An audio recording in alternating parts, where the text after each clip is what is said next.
This morning the air felt fresh, dew still hung faithfully on the tips of the leaves, and the sun had just peeked out shyly from behind the hills. The sound of birds answered each other, as if welcoming my small steps as I walked along the rice field embankment with my uncle. Today was no ordinary day, because I was given the opportunity to participate in an activity that had always made me curious, hunting snails in the rice fields. My uncle's steps were so steady, carrying a spirit that seemed to be contagious to me. In his hand he held a large bucket, while I carried a small net and a basin full of enthusiasm. My uncle told me that before this rice field was cultivated and replanted, the snails had to be hunted first. They were small enemies that could destroy great hopes, rice seeds planted with prayer and hard work. We started walking along the embankment, our eyes alert to observe the wet mud that was home to the snails. When I found the first snail, my heart jumped. There was an extraordinary sensation in touching the mud, grabbing its slippery shell, and putting it in the bucket. Every time I found one, it felt like finding treasure.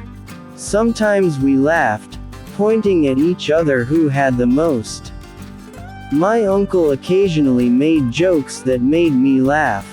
Even though our feet and hands were dirty, our faces were still radiant.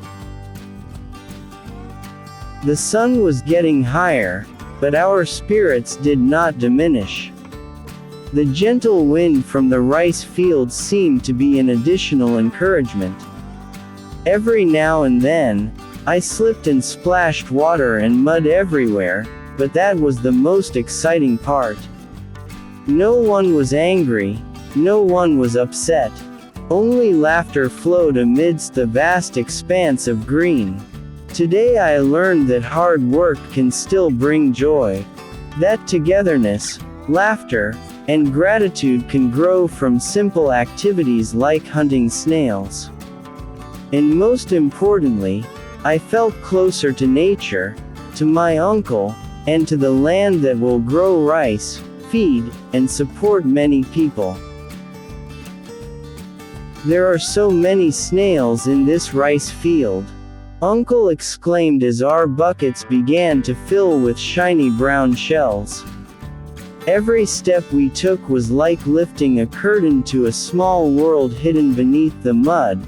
The snails emerged from between the grass stalks, silently biding their time, perhaps not expecting today to be the end of their free adventure in this wetland.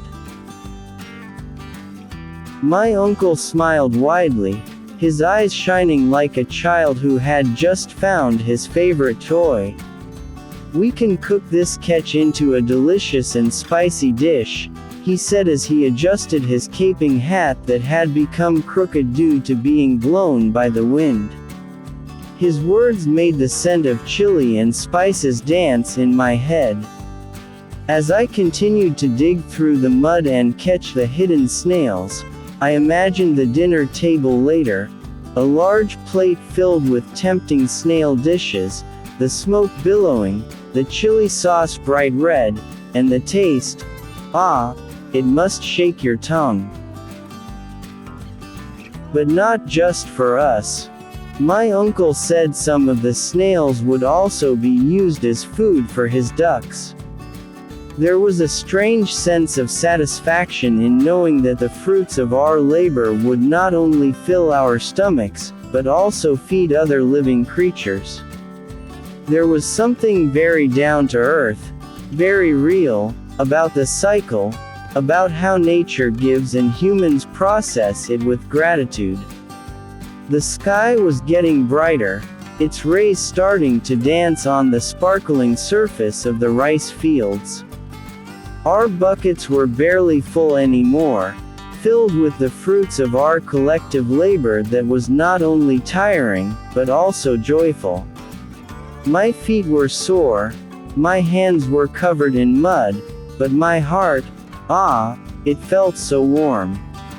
In the midst of the dirt, in the midst of the sweat, that was precisely where simple happiness blossomed. My uncle said to me while gazing at the surface of the rice field that was starting to calm down, "Even though we've finished collecting the snail shells today, tomorrow morning there will definitely be more snails here." His words were simple, but they contained a deep understanding of nature, about how life continues to move, grow, and never truly stop. I turned to him, still holding the bucket that was now heavy from this morning's hunt. Mud stuck to my hands and feet, but I didn't care. My uncle then continued, "So we have to hunt snails often every day."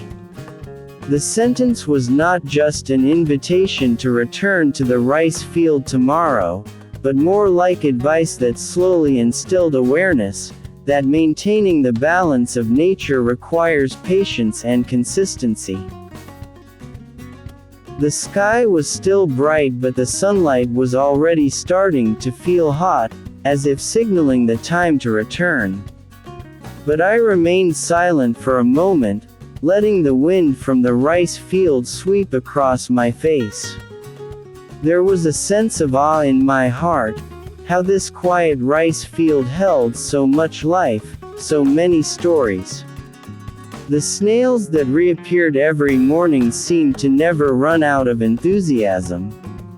They were present, then gone, then present again. And so did humans, coming every day to establish a relationship with nature, in hard work that silently fostered a sense of gratitude. Every day hunting snails was not just about clearing the rice fields of pests. There was a lesson in patience there, a lesson in responsibility, and also a growing closeness between me and my uncle. We didn't talk much, but with every step on the embankment, every glance into the mud, and every laugh that emerged over trivial things, I felt we were building something, not just a future harvest, but also memories that would last forever. Today I have created a story about laughter, about mud which is a witness to hard work, about the close bond between humans, nature and life that continues to revolve. And as we walked home, carrying a bucket full of snails and a heart even more full of gratitude, I knew this morning would be one of the most beautiful memories that would always live in my memory. And this morning, in this rice field will remain a beautiful story that I will always remember.